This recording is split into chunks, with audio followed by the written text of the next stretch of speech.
नमस्कार मित्रों, मैं हूं अवधेश कुमार। पूरा देश निश्चित रूप से यह देखकर सन्न है कि हमारे देश के डॉक्टर, जिन्होंने हमारे देश में MBBS की डिग्री ली, MD की डिग्री ली, इसी देश के संस्थान ने नौकरी दिया, अगर वो प्रैक्टिस करते हैं तो उनको मरीज दिया, उनको सारी सुख सुविधाएं दी, संपन्नता दी, उन्होंने पूरे भारत को समाप्त करने की साजिश रच दी। और सबसे दुख का विषय है कि आप देखेंगे कि ऐसे कोई लोग सामने नहीं आ रहा है जो एक समुदाय से निकलकर केवल इन डॉक्टर आतंकवादियों की निंदा करे और इनका विरोध करे। सबके साथ किंतु परंतु है। सरकार कहाँ सोई थी, एजेंसी कहाँ थी, सिक्योरिटी फेल्योर है, ये इंटेलिजेंस कहाँ थी। अरे भाई, ये कर लेकिन एक बार ये तो बोलो कि ये डॉक्टर हो करके 2900 3000 किलो विस्फोटक किसके लिए लाए थे? ये साल भर से क्यों जमा कर रहे थे मिलकर? क्या इनके साथ अत्याचार हुआ था? क्या इनके माता बहन के साथ किसी ने दुर्व्यवहार किया था? क्या इनकी नागरिकता छीन ली गई थी? क्या मजहब के आधार पर इनके साथ कोई भेदभाव हुआ था? एक तो कारण कोई होना चाहिए। अगर नहीं हुआ है तो फिर क्या कहा जाएगा? एक आदमी, एक डॉक्टर कश्मीर में है बैठा हुआ, वो फिर सहारनपुर है, कोई यहाँ, कोई बैठा हुआ है हैदराबाद में, कोई बैठा हुआ है अहमदाबाद में, कोई लखनऊ में, कोई फरीदाबाद में, कोई दिल्ली में, और सब मिलकर के भारत के पूरा विनाश लीला मचाने का षड्यंत्र रच रहे हैं। इतनी सामग्रियाँ दे रहे हैं, डॉक्टर हैं, साइंटिस्ट हैं, लेबोरेटरी में टेस्ट करते हैं, और पूरे देश को जलाने के कि इन्होंने इस साजिश रच दी और किसी का कोई लेना देना नहीं है इससे। आप सोचिए, अगर 2900 किलो विस्फोटक नहीं पकड़ाए होते और वो सब अरेस्ट नहीं होता तो ये क्या कर सकते थे? ये तो ऐसा लगता है कि डॉक्टर उमर नबी जो कि कार में उड़ गया लाल किला मेट्रो के सामने, ये हो सकता है कि इसको लगा हो कि अब सब पकड़ में आ गए हैं तो मैं भी पकड़ में आ जाऊंगा, तो जो कुछ इसके पास था या तो लेकर भागा या पहले से कार में रखा था, इसकी पहले से कोई अलग से योजना थी, क्या थी, भागने की कोशिश किया। क्योंकि ये पार्किंग में 3 घंटे तक बैठा हुआ है और कार में से नहीं निकला है 3 घंटे तक। कोई CCTV फुटेज, कोई वहाँ से ऐसी तस्वीर या वीडियो नहीं जिससे पता चले कि ये कार में से निकला है। वहीं कार लगा के वहीं बैठा हुआ है, या तो किसी से बात कर रहा था, किसी का इंतज़ार कर रहा था कि वो क्या कहता है। अब कोई कह रहा है कि इसका हैंडलर पाकिस्तान में बैठा था, कोई कह रहा है कि इसका हैंडलर तुर्की में बैठा था, वहीं से इसको ट्रेनिंग मिली। कुछ भी हो सकता है। जब आप अपने देश को नष्ट करने की तैयारी कर रहे हैं, जिस देश का नमक खाया है, उस नमक का भी शर्म आपको नहीं है कि हमको नमक हलाली करनी चाहिए। जिस गैर मुस्लिम हिंदू सिखों के साथ आपने जीवन जिया है, उसको नष्ट करने का भाव आपके मन में है तो आप कुछ भी कर सकते हैं। इसलिए मैं कहता हूं कि सुरक्षा एजेंसियां काम कर सकती हैं। सुरक्षा एजेंसियों ने पकड़ा है, बहुत सारे लोगों को मृत्यु से बचाया है, अनेक विस्फोटों से बचाया है, एक विस्फोट हो गया है, लेकिन सुरक्षा एजेंसियां पर्याप्त नहीं हैं। जब किसी के मन में ये है भाई हमारा इस्लाम दुनिया में कायम करना है और जो काफिर हैं उनको हमको सज़ा देनी है, ये अगर लोगों की मेंटलिटी बन चुकी है तो इस मानस को ख़त्म करना सुरक्षा एजेंसियों के बूते की बात नहीं है। ये एक कठिन चुनौती है, भारत के सामने सबसे ज़्यादा कठिन चुनौती है, क्योंकि हम चारों तरफ ऐसे देशों से घिरे हैं, ज़्यादातर देश जो लगभग हमारे विरुद्ध हैं, और दुनिया में जो आतंकवाद के विरुद्ध युद्ध था उसको समाप्त कर दिया गया है। अमेरिका जैसे देश ने पाकिस्तान को गले लगे, या तुर्किया उसको मदद कर रही है।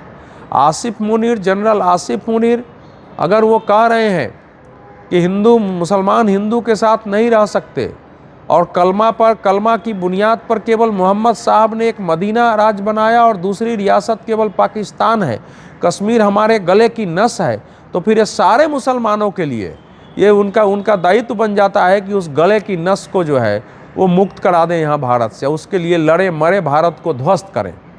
इसी को आगे जाकर बोलते हैं कि हमने पाकिस्तान ले लिया है, लेकिन अभी तो हमारा काम पूरा नहीं हुआ है। तो ये जो भाव है इसको कोई सुरक्षा एजेंसी नहीं दूर कर सकती है। इसका रास्ता एक ही है, सब लोग सजग रहें, जो जहाँ है वहाँ सतर्क रहें।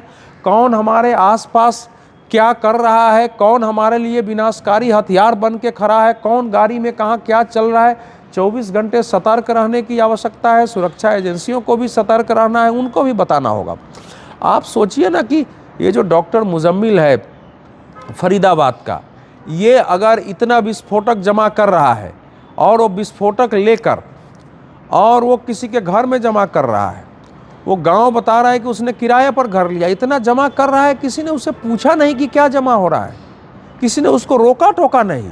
हो सकता है उसको सहयोग मिला हो, क्योंकि दुनिया में जितने आतंकवादी हमले हुए हैं ज़्यादातर में स्थानीय लोगों का सहयोग उसे मिला है, तभी मॉड्यूल है। अभी तो ऐसे ऐसे मॉड्यूल पकड़े जा रहे हैं कि अहमदाबाद में ऐसा डॉक्टर पकड़ाया है जो अपने लोगों के साथ मिलकर अरंडी का तेल और क्या मिलाकर के ऐसे जहरीला रसायन बना रहा था जो पानी वगैरह में मिला दिया जाए और हजारों लोग मर जाएं। ये इसी को जैविक युद्ध कहते हैं। अब वो जो शाहीन शहीद जो इन लोगों की दोस्त है, इसी वो डॉक्टर शाहीन शहीद लखनऊ की है, उसके घर से AK-47 मिल रहा है। वो जैसे मोहम्मद का यहाँ महिला विंग स्थापित कर रहा है। ये जो पूरी स्थिति है ये तो भयानक स्थिति है। अब इसमें कौन कहाँ किस स्थिति में है ये तो कल्पना करनी पड़ेगी, देखनी पड़ेगी कहाँ क्या है, और सबको सतर्क रहना है। सरकार पर आप प्रश्न उठाइए, सुरक्षा एजेंसियों पर प्रश्न उठाइए, लेकिन सरकारों से और केवल सुरक्षा एजेंसियों से ऐसे जिहादी आतंकवाद का सामना नहीं किया जा सकता है। अब कैसे किया जाएगा ये सबको मिलकर सोचना होगा। क्या आपको ऐसा नहीं लगता कि ऐसे इस्लामियों के साथ रह सकते हैं जो थूक भी डालते हैं और वो भी करते हैं? मतलब नहीं, देखिए ऐसा है कि ये मानसिकता इस समय जो ये घातक मजहबी मानसिकता है इस्लाम के अंदर, इसका उपचार किसी के समझ में नहीं आया है। अब आप 24 करोड़ हमारे देश में 22 से 24 करोड़ मुसलमान हैं, इतनी बड़ी संख्या तो कितने देशों की होगी? दुनिया में 4-5 देशों के अलावा तो किसी की इतनी बड़ी आबादी नहीं है।